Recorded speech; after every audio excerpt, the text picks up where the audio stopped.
Hi everyone, morning. It's nice to see you this morning. It's ages since I've recorded you in assembly, so I've been looking forward to doing this all weekend.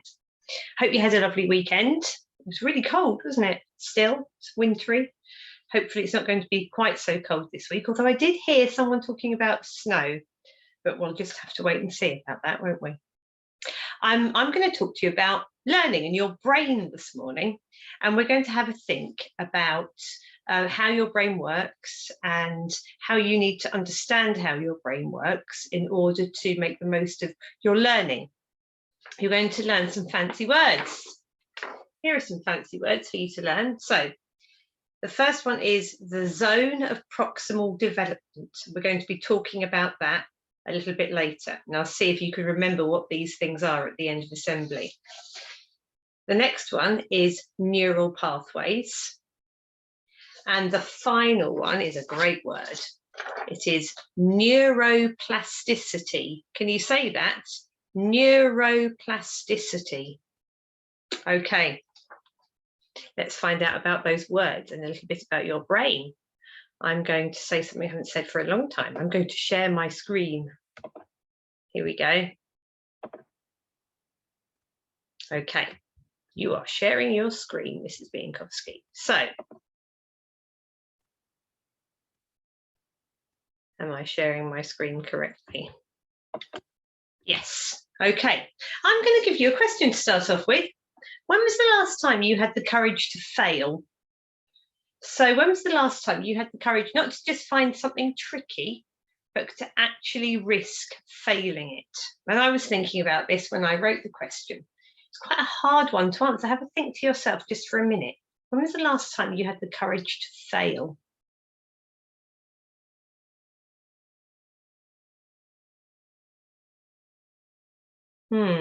One that springs to my mind was I do ballet on a Thursday evening. Haven't done it for a couple of weeks because I haven't been very well. And just before Christmas, we were doing something that was quite jumpy and it was quite tricky. And we had to travel from one end of the room to the other end of the room. And then she said, now I want you to turn it. So I had to do that same move, but I had to do turns in the air while I was doing it. And I felt, well, I didn't feel silly actually, because she's a really good teacher and she gives you the opportunity to try things out and everyone in the group is very supportive. But I could have had the opportunity to fall flat on my face and feel quite silly. But I did give it a go.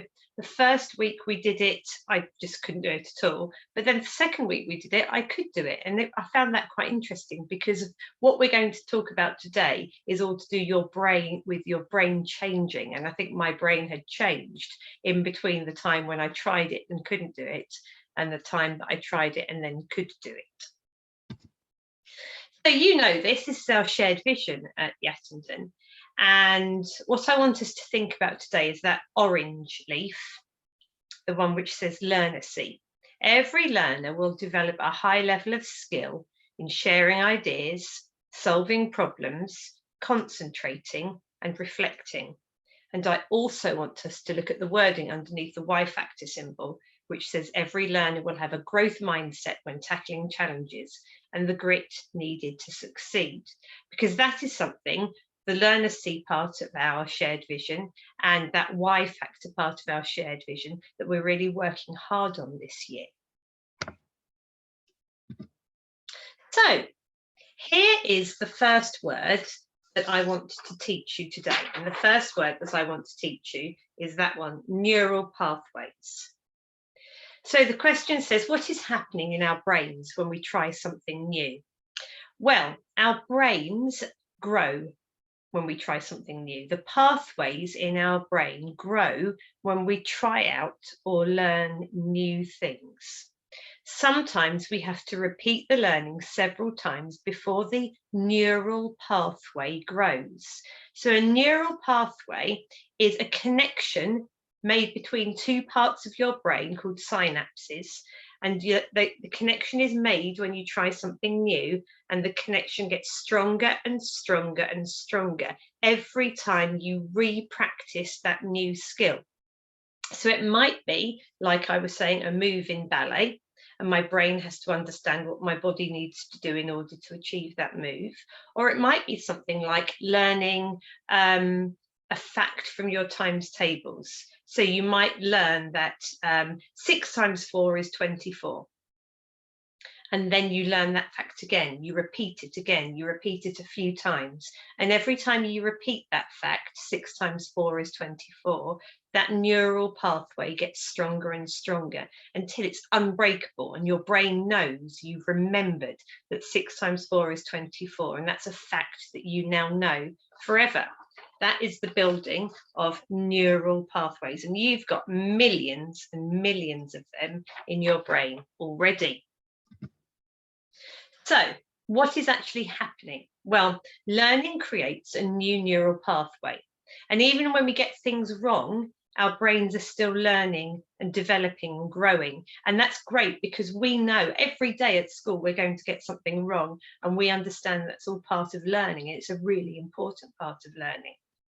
Sometimes we have to try something new or learn something several times before a neural pathway is created. But the great thing is, the more we try these new things, the more our brain develops. And this is called neuroplasticity. There's our other word, neuroplasticity.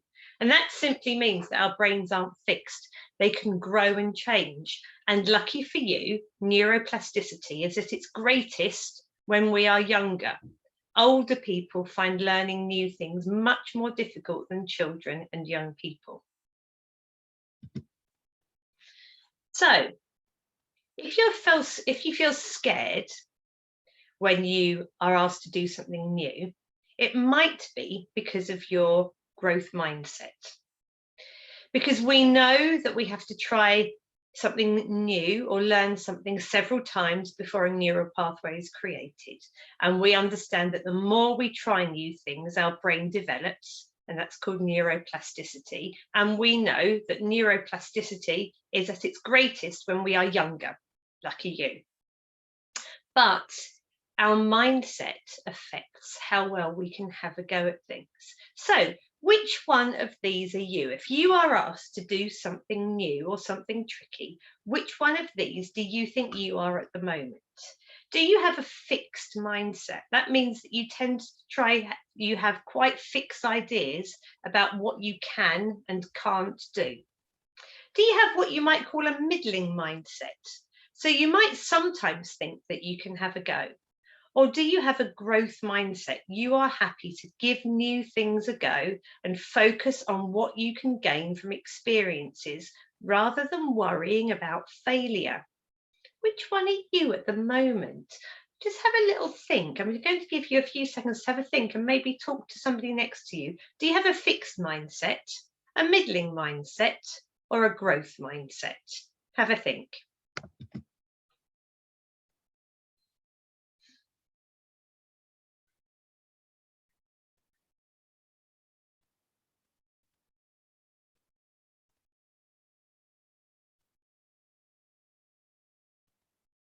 Okay, thank you. I'm sure lots of people have got lots of different answers, and it might actually depend on what you're trying to do as to whether you've got a fixed mindset or a growth mindset. I always tell the children at Yattenden School that I had a terrible experience when I was at school with art, and it left me feeling that I couldn't do art, and I had that feeling for a really, really long time. I had a fixed mindset about art because I thought I couldn't draw. And really, what my teacher should have helped me to understand, if that teacher had been interested in having a growth mindset, was that I could learn how to draw. Growth mindset is the belief that success is a result of hard work, learning and improving. And you are all so lucky because you haven't got that teacher like I had. You have got teachers who really know and understand about growth mindset and know and understand that you can do or learn anything you want to when you try hard and work really, really hard towards that goal. We do lots of things at Yattenden to help us, and we're just going to have a little think about our Learnacy tools. First of all, we're going to have a little think about this. The zone of proximal development. Sounds really posh and really smart, doesn't it? And if you go home and tell your parents or carers about the zone of proximal development, I think they're going to be very impressed. It's actually not as complicated as it sounds. There's a spot in between the things that you can do on your own and the things you can't do yet, no matter how much support you're going to get. So, for example, if you are learning how to add some numbers in maths and you are in, let's say, year 2, you probably really know quite well that 3 add 2 is 5. And you probably know quite well that 8 and 2 is 10. And you might know all of your number bonds to 10. And then in year 2, your year 2 teacher says, okay, now can you do 355 add 2,426? And when you're in year 2, you look at your year 2 teacher and you think, that's impossible, I can't do that, no matter how much support I get. So there's some things that year 2 child can do all on their own, and some things that are absolutely impossible. But what if the year 2 teacher said, well, now you know your number bonds to 10, let's learn your number bonds to 20.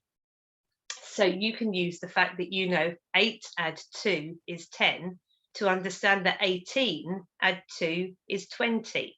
That would be just the right learning for you at that time. And that might be something that you can do with a little bit of help.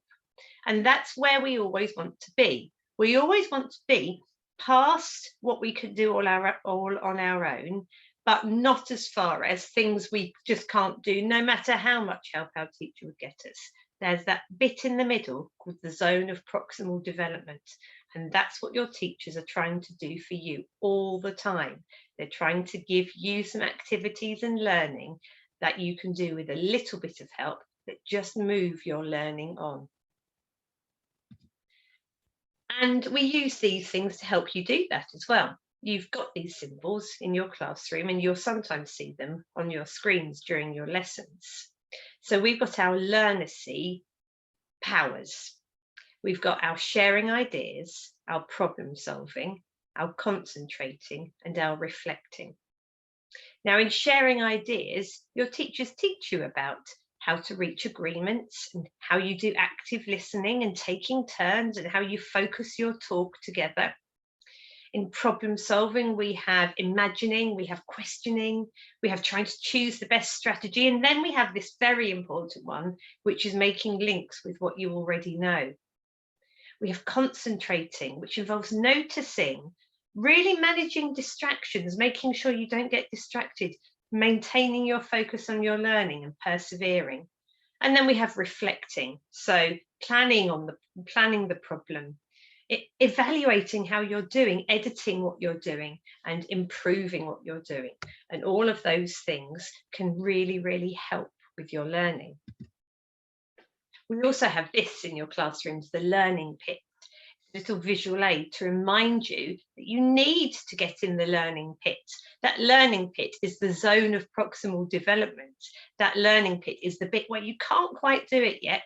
And then you use things around you. You use what you already know. Your teacher helps you. You talk to your partner and you work hard to solve the problem and you get out of the learning pit.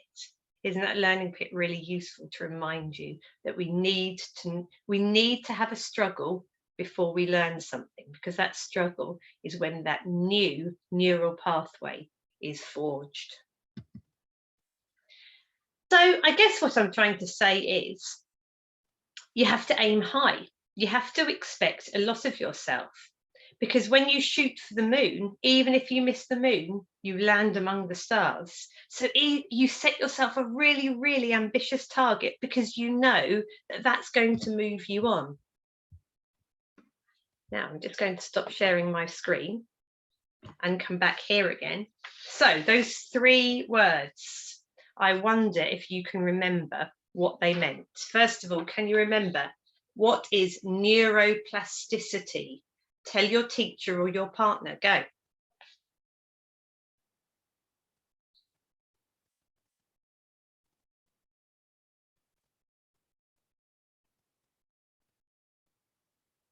Okay, well done. So neuroplasticity is the fact that your brain can grow and change. What about the zone of proximal development? What's that?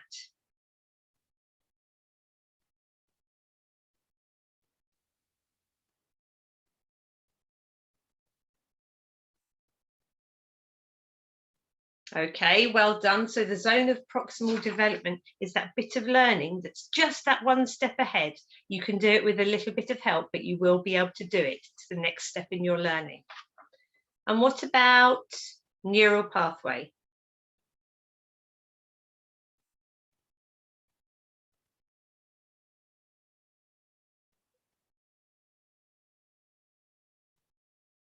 Okay, a neural pathway is formed in your brain when you learn or do something new.